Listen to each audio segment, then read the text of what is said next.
There are objects that should never have existed, and among all of them, one stands out above the rest. A simple rag doll that harbors within it an ancient, silent, and hungry evil. This is the true story of the most chilling case ever recorded by parapsychologists. The case of the Annabelle doll. This is not a myth. It's not a story to scare children.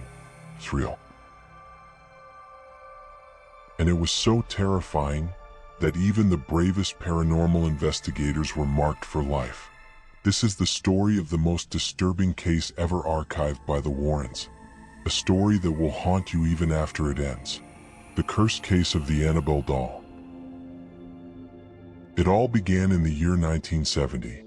A mother gave her daughter Donna, a 20-year-old nursing student, a rag doll. An ordinary doll. Round face, stitched smile, and black eyes empty. Donna lived with her roommate Angie in a small apartment near the hospital where they both studied. The doll was placed on the bed, decorative, nothing more. But soon, something started happening. Every time they left and returned to the apartment, the doll was no longer in the same place. Sometimes it appeared lying on its side with its legs stretched out. Other times sitting on the table. Once, they found it on its knees, facing the front door as if it were waiting for something, or someone. The atmosphere in the place began to feel heavy, as if the corners were breathing, as if someone, or something, was watching them from the darkness. But the most disturbing part came one afternoon. They opened the door to their home, and in the middle of the living room, in absolute silence, was Annabelle, sitting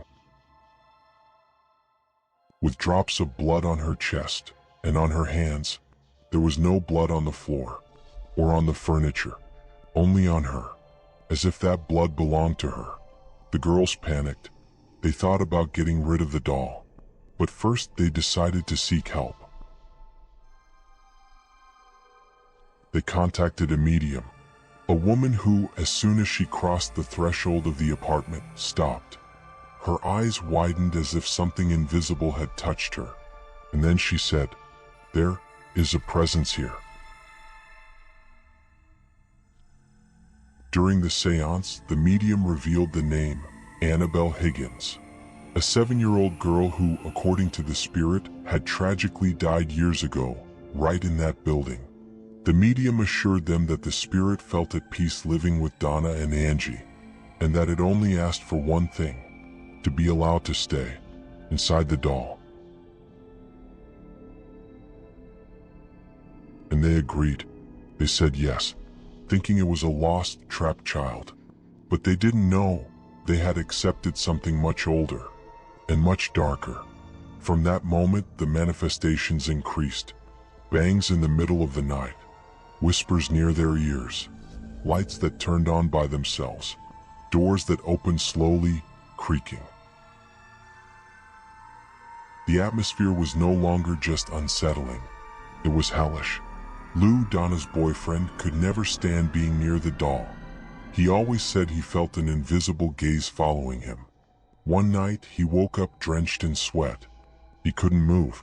He was paralyzed. And then he saw her, Annabelle, at the foot of the bed, but not sitting, not lying down, levitating. She floated slowly toward him. Her face had changed. The stitching on her mouth seemed to move, and her eyes glowed as if someone were inside. In an instant, the doll was inches from his face, and he felt something invisible begin to strangle him. He couldn't scream. He couldn't breathe. He felt he was dying. And suddenly, everything went dark. He woke up hours later. He ran to Donna's apartment. While he was explaining what had happened, voices were heard inside the bedroom, as if several people were talking. But no one was there, only the doll, sitting in the corner, with its head turned toward the door, as if waiting for someone to enter. Lou screamed. He fell to the floor. He felt a sharp pain in his chest. When he lifted his shirt, 7 bleeding marks crossed his skin as if clawed, 3 vertical cuts, 4 horizontal. It was clear. This was no longer a game. It was a warning. They desperately sought help. And that's how they reached the Warrens. Ed and Lorraine knew from the very first moment that it wasn't the spirit of a child. It was something demonic, an entity disguised as innocence to get in, to take control, to possess. And its target was Donna's soul. They decided to take Annabelle, but the journey was a nightmare. The car stalled, the brakes failed, the steering wheel turned on its own. They almost died on the way. Only when they sprinkled the doll with holy water did the chaos stop. At home, Annabelle didn't stop manifesting. She appeared in different places, even in Lorraine's personal chair. The temperature would drop drastically in her presence. The atmosphere became unbearable. They called Father Jason Bradford to perform an exorcism. But when he saw her, the priest smiled. "It's just a doll," he said. "It can't hurt anyone." Hours later, his car lost its brakes on the highway. He had a terrible accident. He survived, but never spoke of it again. The Warrens understood that destroying the doll was impossible, so they locked her in a specially designed glass case, sealed with sacred symbols, prayers, and constant supervision. Since then, Annabelle remains there, motionless, but never inactive. Today, that case is still in the Warrens Occult Museum, and a warning hangs next to it: do not touch the glass. A young couple ignored it. They laughed, banged on the glass, and left laughing on their motorcycle. 15 minutes later, the driver died after crashing into a tree. His girlfriend survived, but spent months in the hospital.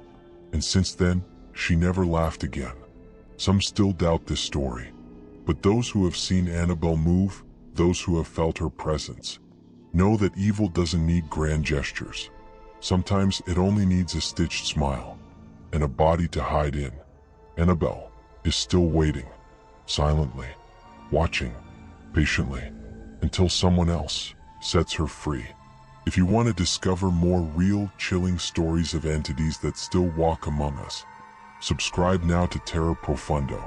And remember, there are things you can't unhear once you've heard them. And this is just the beginning. Pregunta a ChatGPT.